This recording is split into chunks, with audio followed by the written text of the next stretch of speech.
என்ன மீன்காரி, நான் சொல்லிட்டே இருக்கேன், நீ முழிச்சிட்டே இருக்கீங்க. போ பெய்யே மசாலா வேற. அதுவும் அம்மில அரைக்கணும், உரல்ல இடிக்கணும். உரல்ல என்ன இடிக்கணும் வாடரி? மாவா? ஆமா, மாவு இடிச்சி கொல்கட்டை வச்சு குழம்புல போடு. ஏது இருப்பா மீன்காரி, சாம்பாருக்கு அவியலுக்கு என்ன போடுவாவே? காய்கறி போடுவாவா வாடரி? நேத்தும் தான் நாரி சந்தைக்கு போனதுன்னு எனக்கு தெரியும். ஓனர், நாரி எப்படி சந்தைக்கு போவோம்? அது திருடக்கு தானே போவோம் ஓனர். குள்ள நாரி திருடக்கூடாது, குள்ள நாரி திருடவே கூடாது. ஏ பச்சைக்கிளி, நீ இந்த குழந்தை கூட சேர்ந்துக்கிட்டியோ? ஒழுங்கா அடுப்புல தீய தலைக்கு பாரு. நனைஞ்ச கிளவி அடுப்பு முன்னாடி போனாலும் எரிஞ்சு இருந்த கொள்ளிய தானா அணைஞ்சு போச்சா. அந்த மாதிரி ஆயி போயிடாம மாப்பிள்ளை வீட்டுக்காரே வரக்குள்ள சமைக்கணும். ஓனர், நான் கிளவியும் இல்லை, நான் நனையவும் இல்லை. வேற எப்படி இந்த கொள்ளிக்கட்டை அணையும்? உன் காது அடுப்புக்குள்ள இல்ல, இங்க இருக்கு. ஒழுங்கா காதையும் கண்ணையும் அடுப்பு மேல வச்சு தீய தள்ளு. ஓனர், நான் கேட்டதுக்கு என்ன பதில் வரல. அதுக்குள்ள நீங்க ரெண்டாவது பழமொழியை சொல்லிட்டீங்க ஓனர். ஆமா, நனைஞ்ச கிளவி அடுப்பு முன்னாடி போனா எப்படி அடுப்பு அணையும்? குழந்தை, அந்த கிளவியே நனைஞ்சு போயிருக்குல்ல, அது தீ தள்ளும் போது கொள்ளிக்கட்டை அணைஞ்சிருக்குமா இருக்கும். ஓஹோ, அப்படி போதோ? ஆமா ஓனர், அதுக்கு முன்னாடி ஒரு பழமொழி சொன்னீங்களா, அது என்னது? நாரி எதுக்கு சந்தைக்கு போச்சு? மஞ்சள் கிளி பொண்ணு பார்க்க பங்கனுக்கு சாமான் வாங்க இருக்கு. ஐயோ ஓனர், நாளா போய் வாங்கிட்டு வந்தேன். அப்ப நீதான் அந்த நாரி. ஓனர், நாரி டோரா புச்சியில் வரும். குள்ள நாரி திருட கூடாது. பச்சை கிளி ரெக்க ஒரே போது பாரு. ஓனர் மன்னிச்சு. ஏ மீன்காரி, எல்லாம் ஒன்னையால தான். ஒழுங்காவே இடி அரேன்னா போயா. என்ன இடிக்கணும் ஓனரே? பாத்துக்க, சுத்தி சுத்தி அதிலே தான் இருக்கா இந்த மீன்காரி. என்ன இடிக்கணும்னா உலக்கை தூக்கி வாயிலே இடிக்க முடியும், இல்ல இடிச்சுதான் காமிக்க முடியுமா? ஓனர், மீன்காரக்காக்கு நானே சொல்லி ஓனர். மீன்காரக்கா சாம்பாருக்கு மசாலா இடிக்கணும், அப்புறம் கொஞ்சம் பச்சை மிளகா வெங்காயம் சீரகத்தையும் இடிக்கணும் கருவேப்பிலை போட்டு, அப்புறம் ரசத்துக்கு கொஞ்சம் மசாலா தட்டணும். முதல்ல இடிக்க வேண்டிய ஐட்டத்தெல்லாம் இடிங்க மீன்காரக்கா, அதுக்கப்புறம் அரைக்கிறது என்னன்னு நான் சொல்லி அரைங்க. ஏன் கண்ணுல மட்டும் இடிக்க போறியா?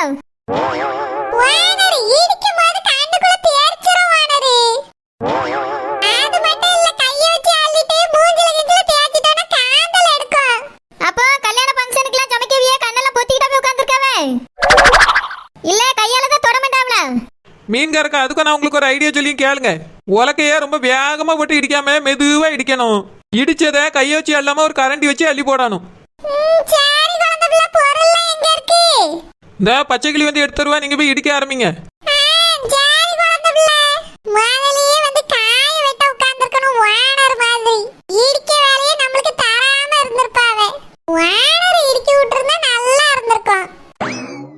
ஏ பச்சை கிளி, சின்ன வெங்காயம் உரிச்சு வச்சிருக்கலாம், அதையும் பச்சை மிளகாயும் சீரகத்தையும் மீன்காரக்கிட்ட எடுத்து கொடுத்துட்டு வா.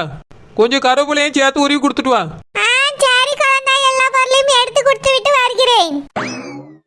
ஓனர், சும்மா ஏன் உட்கார்ந்துட்டு இருக்கீங்க, வெட்டுங்க ஓனர். என்னத்த வெட்ட? முன்னாடி ரோசா பக்கம் கொண்டதா இருக்காத வெட்டனா? சரோஜா என்ன இப்படி சொல்லிட்டா? கொண்டையில கையகி வச்சிராத. இந்த கத்தி கிடக்கு வரத எடுத்து காயினா இருக்கு. ஏக்க சும்மாக்கா, நான் அப்படிலாம் செய்வேனா? இப்ப காயினா இருக்கீங்கக்கா. ஓனர், காய் நறுக்கு கஷ்டமா இருந்தா அம்மியில போய் மசாலா அரைங்க போங்க. சாம்பார் பொடி நான் பாக்கெட்ல வாங்க மாட்டேன், வறுத்து வச்சிருக்கேன், அதை அரைக்கணும் ஓனர். என்னால அது முடியாது. அதான் அந்த மீன்காரி பேர்க்கால அரைப்பா, நான் காய வெட்டி. அடி ராக்கம்மா கையை தட்டு சாச்சா சதச்சா, புது ராக்கோலி மெட்டி கட்டு சாச்சா சதச்சா. அடி ராக்கம்மா கையை தட்டு சாச்சா சதச்சா. எதுக்கு இப்ப இப்படி பியாதி இருக்குது? ஓனர், கொதிக்க மாட்டேன் என்று அடம் பிடிக்கிறது, அதான் பாடியாவது கொதிக்க வைக்க முடியுமா என்று பார்க்கிறேன்.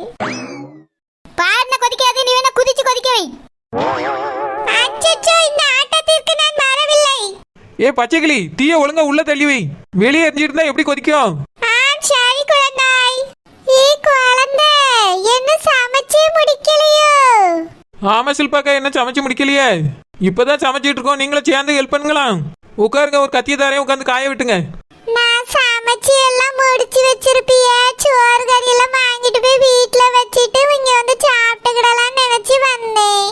நீ என்னடானா இன்னும் சமைக்கவே இல்லைங்க. சில்பாக்கா, ஃபங்க்ஷன் 11 மணிக்கு தானே, காலையில 9 மணிக்கு கிடையாது. அப்படி இருக்கும்போது மதிய சாப்பாடுக்கு தானே சமைப்போம். குழந்தை அப்படின்னா காலையில சாப்பாடு இல்லையோ? நான் காலையில சாப்பாடு இருக்கும்ல நினைச்சு வந்தேன். இல்லக்கா காலையிலக்கு இல்ல மதியத்துக்கு தான் 12 மணிக்கெல்லாம் சாப்பாடு ரெடி ஆயிரும். அப்படியா? சரி சரி. ஆமா, ரோசா பக்கம் சரோஜா காலம் உட்காந்து காய் வெட்டியாவே இவி என்ன சாப்பிட்டாவ? சிலுப்பா, இன்னைக்கு காலையில இருந்து நாங்க எல்லாரும் வேறதோம். வேறதம்மா?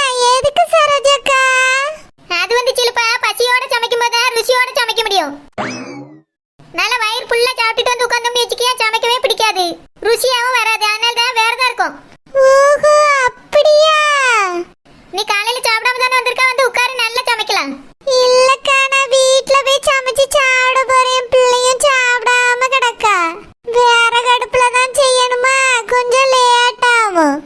ஏஞ்சலுப்பா, கேஸ் தீந்து போச்சோ? இல்லக்கா, கேஸ் முடியல. அது இன்னும் 2 மாசத்துக்கு வரும். என் மக தான் கேஸ் தட்டுப்பாடா இருக்கு, நீ வேற கடுப்புல சமையல் பண்ணுமான்னு சொல்லி இருக்கா. அப்படியே சில்பாக்கா, உங்களுக்கு கேஸ் 2 மாசத்துக்கு வருமா? குழந்தை, எனக்கு கேஸ் மொத்தம் 3 மாசத்துக்கு வரும். என்னது, கேஸ் 3 மாதத்திற்கு வருகிறதா? அது எப்படி? எங்கள் வீட்டில் எல்லாம் கேஸ் வெறும் 20-25 நாட்கள் மட்டுமே வருகிறது. அதானே, எங்களுக்கு அப்படிதான் வருது. சிலுப்பா, உனக்கு மட்டும் எப்படி 3 மாசத்துக்கு வருது? சரோஜாக்கா, எனக்கு என் பிள்ளைக்கு மட்டும் தானே, அதனால 3 வேளைக்கு சேர்த்து ஒரே வேலையா சமைச்சு முடிச்சிருவேன். சில்பாக்கா, அப்படின்னா கூட ஒரு 2 மாசத்துக்கு வரலாம். 3 மாசத்துக்கு எப்படி வரும்? அதுவா, நான் சோத்துக்கு தண்ணி ஊத்தி அடுப்புல வச்சு வாழை கொதிச்ச உடனே அரிசியை போடுவேனா. நாங்க மட்டும் என்ன அடுப்புல அரிசி போடாம வேற என்னத்த முடியும்? சரோஜாக்கா, அரிசியை போட்ட உடனே நல்லா கொதிக்கும்ல, அப்படியே இறக்கி நல்லா டைட்டா மூடி வச்சிருவேன். என்னது, இறக்கி மூடி வச்சிருவீங்களா? எதுக்கு, அடுத்த நாள் பொங்குவீங்களோ? இல்ல குழந்தை, அந்த சூட்லயே முக்கா வேக்காடு வெந்துரும். அதுக்கு நடுவுல நான் கறி வச்சிருவேன். குழம்பையாவது ஒழுங்கா முழுசா வச்சு முடிப்பியா, இல்ல அதையும் இறக்கி பாதியில கீழே போட்டுருவியா? ஏக்கா, ஒரு அரை தக்காளி ஒரு அரை வெங்காயம் வெட்டுவேன். மீதி அரை வெங்காயத்தை என்ன பண்ணுவேன்? ஃப்ரிட்ஜ்ல வச்சிருவேன்க்கா, அடுத்த நாள் யூஸ் பண்ணிடுவேன். விளங்கிரும். அப்புறம் தண்ணிய ஊத்தி மிளகாத்தூள், மஞ்சத்தூள், உப்பு போடுவேன்க்கா. அதை தூக்கி அப்படியே அடுப்புல வைப்பேனா, குழம்பு ஒரு 5 நிமிஷத்துல ரெடி ஆயிரும். காய்கறி எப்பொழுது போடுவீர்கள்? காய்கறிக்கு எங்க போவே? வெங்காயம் தக்காளி வாங்கவே பெரும்பாடா இருக்கு. மீன் வாங்கினா மீன் போடுவேன், கறி வாங்கினா அதுல கறியை போட்டுக்கிடுவேன். அவ்வளவுதான், 5 நிமிஷத்துல கொதிச்சிருமா, இறக்கி வச்சிருவேன். அதுக்கு பிறகு அந்த சோத்தை தூக்கி அடுப்புல வைப்பேனா, லைட்டா ஒரு கொதி கொதிச்ச உடனே குழஞ்ச மாதிரி வெந்துரும். அந்தால அடுப்பை ஆஃப் பண்ணிட்டு சோத்தை வடிச்சு தட்டுல போட்டு சாப்பிட்டுருவோம். சில்பாக்கா, உங்க சமையல் ரொம்ப ஈஸியா இருக்க. இப்படி சமையல் பண்ணா 3 மாசத்துக்குள்ள 6 மாசத்துக்குள்ள கேஸ் வரும். அப்படியா? எனக்கு 3 மாசத்துக்கு தான் வருது குழந்தை, இனி 6 மாசம் வர வைக்கணும். சிலுப்பா, சோத்து பானை கழுவி மலத்தி வைக்காத, கமுத்தி வை. அடுப்பு மேல கமுத்தி வச்சிட்டீனா 6 மாசம் இல்ல 60 மாசத்துக்கு கூட வரும். சரி சரோஜாக்கா, நீங்க சமையல் பண்ணுங்க, நான் 12 மணிக்கு கரெக்டா வரேன். சோ கடவுளே, இந்த சோத்தையும் கறியும் திங்க முடியாம தான் அந்த மனுஷன் இங்க இருந்து ஓடி போயிருக்காருன்னு நினைக்கிறேன்.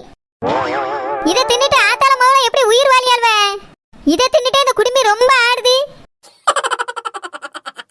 பூ வைக்க பூக்கள் சொந்தமா, பூவுக்கும் தேனுக்கும் பூசிந்தும் போதைக்கும் நீக்கள் சொந்தமா. I love you, I love you, I love you. பூ வைக்க பூக்கள் சொந்தமா, பூவுக்கும் தேனுக்கும் பூசிந்தும் போதைக்கும் நீக்கள் சொந்தமா. I love you, I love you, I love you. என் புருஷன் அந்த பாலா போன மனுஷன் இருந்திருந்தா எவ்வளோ நல்லா இருந்திருக்கும். என் கூட சேர்ந்து இந்த பாட்டுக்கு டூயட்டே ஆடி இருப்பாரு. அவர் இல்லாம இந்த பூவும் என்னோட பாடலும் ஸ்ருதியே இல்லாம இருக்கு. எங்கதான் போய் தொலைஞ்சாடோ பாவி மனுஷன். அவர் என்னைக்கு தான் திரும்ப வருவாருன்னே தெரியல. அவருக்காக நானும் பல ஆண்டுகளா காத்து கொண்டே இருக்கிறேன். பார்த்து பார்த்து கண்கள் பூத்து இருக்கிறது. அவர் வருவார் என. எத்தே, என்னம்மா மடுமவளே அமுதா, பூ வச்சுட்டு இப்பவே எங்கத்தே கிளம்பிருக்கிய? அதாம்மா ஃபங்க்ஷனுக்கு கிளம்பி இருக்கேன். ஃபங்க்ஷனுக்கா? ஃபங்க்ஷன் 11 மணிக்கு மேல தானே? இப்பவே கிளம்பி எங்கத்தே போறிய? அது வந்துமா, நான் முதல்ல என் தங்கச்சி வீட்டுக்கு போறேன். அங்க போய் நானும் என் தங்கச்சியும் தலையெல்லாம் வாரி பூவை நல்லா ஒழுங்கா வச்சுட்டு கொஞ்ச நேரம் உட்காந்து கதை விட்டுட்டு அதுக்கு பிறகுதாமா நாங்க ஃபங்க்ஷன் வீட்டுக்கு போவோம். எத்தே பூவை எடுங்கத்தே, உங்களுக்கு நல்லாவே இல்ல. வாயில எனக்கு நல்லா வந்துடும். நான் இந்த பூவை எப்படி லவ் பண்ணி வச்சுக்கிட்டு இருக்கேன்னு உனக்கு தெரியாதோ? இதுக்கு மேல உன் வாய்னால இந்த மாதிரி பேசாத சொல்லிவிட்டேன். அப்புறம் நான் பொல்லாதவளா ஆயிடுவேன். எத்தே நல்லாவே இல்லத்தே. ஊருக்குள்ள போய் கேட்டு பாரு, அவ்வளோ பேரும் அழகா இருக்குன்னு சொல்லியாவ. உனக்கு தான் சரியான கொல்லிக்கண்ணா இருக்கும் போல, எதுவுமே நல்லா இருக்க மாட்டேங்கி. நான் ஃப்ரிட்ஜுக்குள்ள இருக்க பூவை எடுத்துட்டு போய் என் தங்கச்சிக்கு கொடுத்துட்டு நானும் அவ்வளோ ரெடியாகி ஃபங்க்ஷன் வீட்டுக்கு வரோம். எத்தே ஃப்ரிட்ஜில் இருக்க பூலாம் எடுக்காதீங்க, எனக்கும் என் மருமகளுக்கும் வேணும். ஜெனிஃபர் வேற வருவா, அவளுக்கு பூ தேவைப்படும். அது நான் வாங்கி வச்சிருக்கேன், எனக்கும் என் தங்கச்சிக்கும். உனக்கு வேணும்னா உன் புருஷனையாவது இல்லை உன் மவனையாவது வாங்கிட்டு வர சொல்லு. ஏத்தே இதுக்கப்புறம் போய் வாங்கினா பூ கிடைக்காது தே. ரொம்ப தூரம் வேற போய் வாங்க வேண்டியிருக்கும். இருக்கிறத வச்சுட்டு போங்க, நாங்க வச்சுட்டு வரோம். அவியலுக்கு அவிய வாங்கி வச்சுக்கிடுவாவ. இது நல்ல கதையா இருக்க. நான் கஷ்டப்பட்டு நேற்றே பூவை வாங்கிட்டு வந்து ஃப்ரிட்ஜில் வச்சிருக்கேன், எனக்கும் என் தங்கச்சிக்கும். இவிய நல்ல ஒய்யாரமா உட்காந்துக்கிட்டு கொண்டையில குத்திட்டு வருவாங்களாம். ஒய்யார கொண்டையா தாளம் பூவா உள்ள இருக்குமா ஈரும் பேணும். என்னது இங்க பாடு, பழமொழி சொன்னா என்னது அதெல்லாம் கேட்க கூடாது. நான் என் தங்கச்சி வீட்டுக்கு போறேன், பூவை எடுத்துட்டு தான் போவேன். சொன்ன வர வர ஒரு வார்த்தை கூட கேட்கவே மாட்டேங்க அவ. எல்லாம் இந்த ஊருக்கு வந்த பிறகுதான் இவ்வளவு வாயும் இவ்வளவு பேச்சும் பேசிட்டு தெரியாவ. மிந்தி அங்க இருக்கும் போதெல்லாம் இவ்வளவு பேசவே மாட்டாவல. வர வர ஒண்ணுமே சரியில்லை. அவிய மகை வரட்டு சொல்லி கொடுத்துடணும். தங்கச்சிமா, தங்கச்சி செல்லம். ஏக்கா வாங்கக்கா. தங்கச்சிமா ஃபங்க்ஷனுக்கு ரெடி ஆயிட்டியாடா? இல்லக்கா என்னமாதான். அப்படியாம்மா, உனக்கு தான் பூ கொண்டு வந்தேன் அக்கா.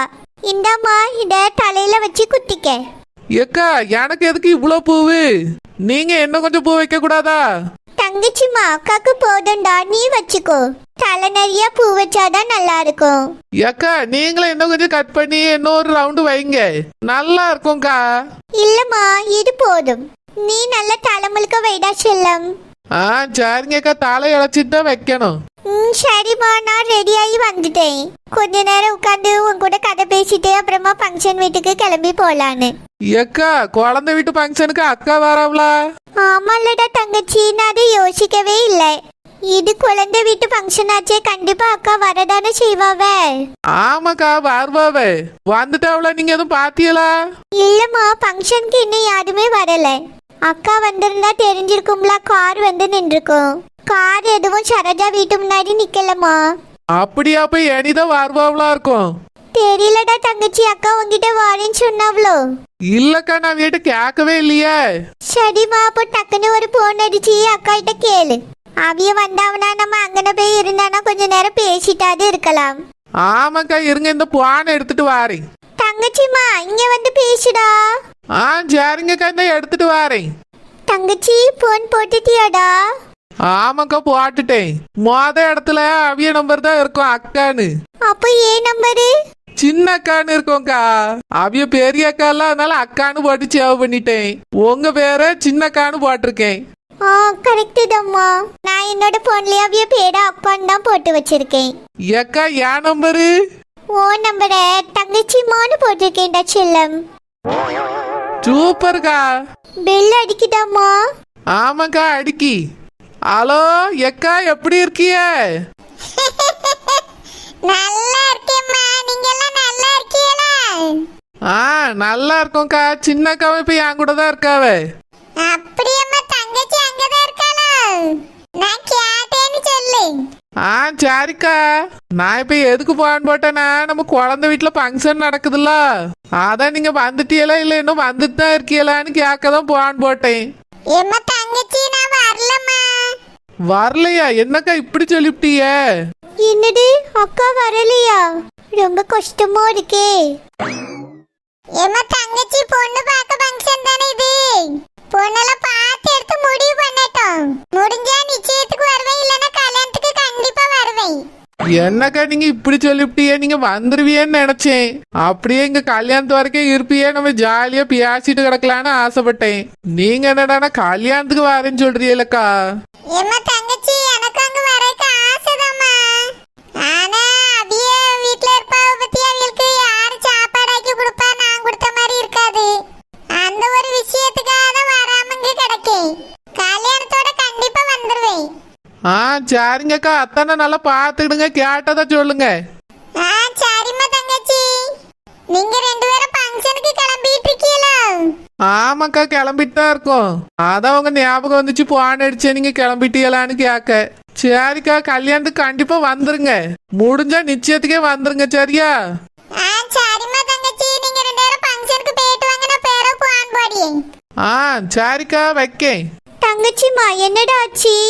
ஏக்கா பெரியக்கா வரலன்னு சொல்லிட்டாவக்கா. கல்யாணத்துக்கு இல்லைன்னா நிச்சயத்துக்கு தான் வரேன்னு சொல்லியாவ. அப்படியா? அவிய வருவாவேன்னு ஆசைப்பட்டேன். கொஞ்சம் கஷ்டமா இருக்கு. சரிக்கா, கவலைப்படாதங்க, நிச்சயத்தோட பாப்போம். சரிம்மா தங்கச்சி, நீ டக்குன்னு ரெடியாவே நம்ம ஃபங்க்ஷன் வீட்டுக்கு போவோம். ஏக்கா மாப்பிள்ளை யாருன்னு உங்களுக்கு தெரியுமா? தெரியலடா தங்கச்சி, போய் தான் பார்க்கணும். சரிங்கக்கா, போய் பாப்போம் எப்படி இருக்கான்னு.